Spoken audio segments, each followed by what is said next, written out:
Good morning बच्चों। आपको हम कक्षा 10 में विज्ञान पढ़ाएंगे।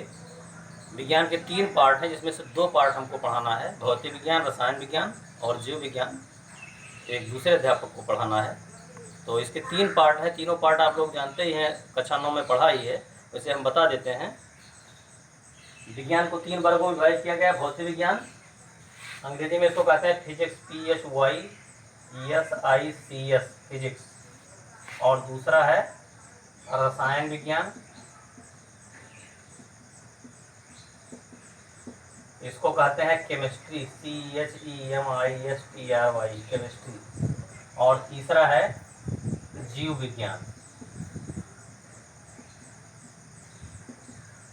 इसको कहते हैं बायोलॉजी।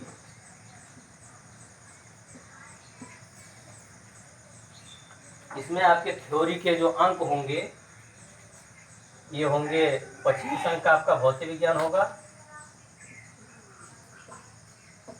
और रसायन विज्ञान आपका 20 अंक का होगा,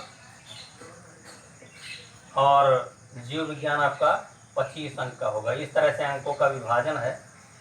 जैसा कक्षा 9 में आपने पढ़ा, ये और 70 अंकों की क्रेडिट आपकी होगी। 30 में जो भी नंबर मिलेगा, आप जैसा परफॉर्मेंस करेंगे उस हिसाब से आपको मिलेगा। तो फिलहाल भौतिक विज्ञान हम शुरू करते हैं। भौतिक विज्ञान और रसायन विज्ञान दोनों पढ़ाएंगे आपको। तो फिलहाल भौतिक विज्ञान स्टार्ट कर रहे हैं।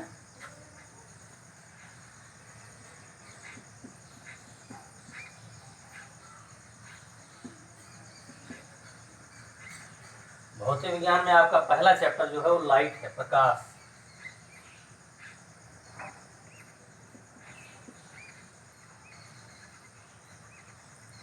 और इसमें पढ़ना है आपको परावर्तन और अपवर्तन, परावर्तन तथा अपवर्तन।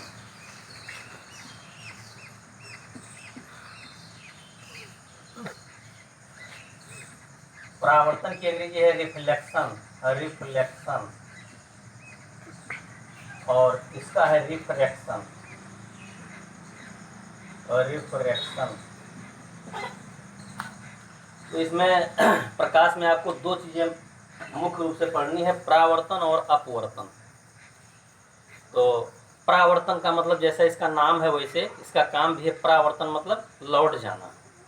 यदि मान लिया जाए प्रकाश की किरण आती है, वो किसी तल से टकरा करके और वापस चली जाती है, तो इस क्रिया को हम परावर्तन कह देते हैं। यदि प्रकाश की किरण किसी इस तरह के तल से, जो एक तरफ पालिश है और दूसरी तरफ परावर्तन के लिए परावर्तित हो सकती है, तो वहाँ पर टकरा करके और फिर वापस लौट जाती है, तो इस तरह से प्रकाश के लौटने की क्रिया को प्रकाश का परावर्तन कहते हैं। अब इसी तरीके से अपवर्तन को देख लीजिए। तो यदि मान लिया जाए कि कोई पारदर्शी माध्यम, पारदर्शी माध्यम का मतलब यह है कि जैसे वायु माध्यम हो, जल माध्यम हो, कांच माध्यम हो, इस तरह का माध्यम है। तो यदि कोई प्रकाश की किरण एक माध्यम से दूसरे माध्यम में चली जाती है, प्रकाश की किरण किसी तल से टकरा करके एक माध्यम से दूसरे माध्यम में चली जाती है, तो इस क्रिया को प्रकाश का अपवर्तन कहते हैं। तो सबसे पहले हम आपको पढ़ाएंगे प्रकाश का परावर्तन, और प्रकाश के परावर्तन के 2 नियम हैं, उन नियमों को बताएंगे हम। इसके बाद में फिर आगे गोलीय दर्पण के लिए बताया जाएगा। तो पहले प्रकाश के परावर्तन के नियम जान लीजिए। तो हेडिंग रहेगा आपका प्रकाश के परावर्तन का नियम।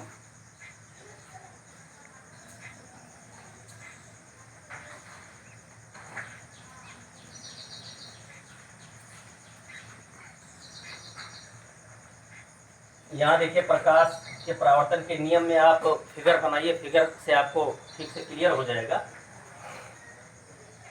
प्रकाश के परावर्तन के 2 नियम हैं। प्रकाश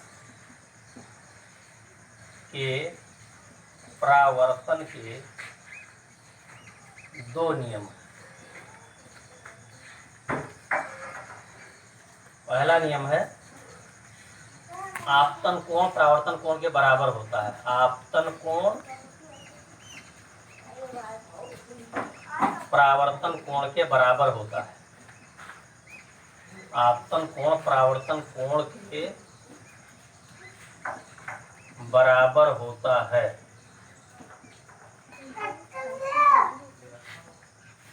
और दूसरा है आपतित किरण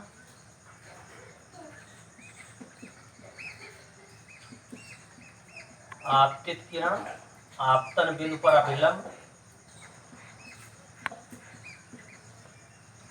आपतन बिंदु पर अभिलंब तथा परावर्तित किरण।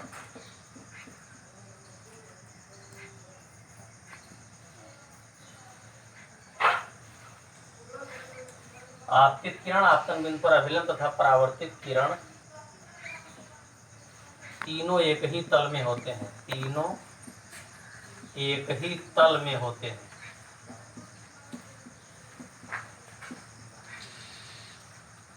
तो प्रकाश के परावर्तन के दो नियम हैं।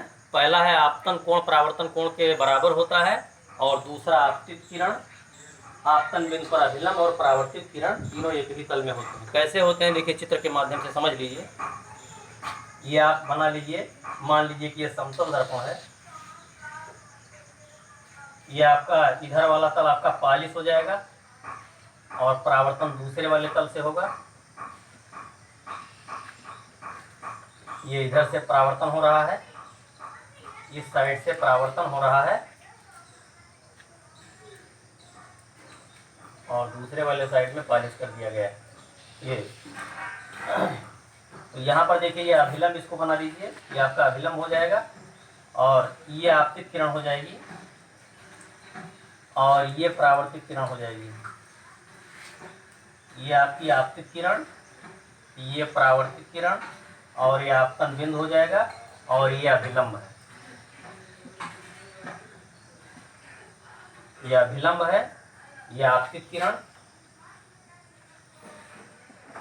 आपतित किरण, और ये परावर्तित किरण हो जाएगी, परावर्तित किरण। ये आपका आपतन कोण हो जाएगा, आपतन कोण,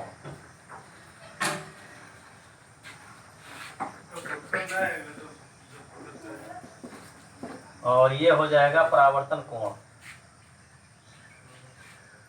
ये हो जाएगा परावर्तन कोण।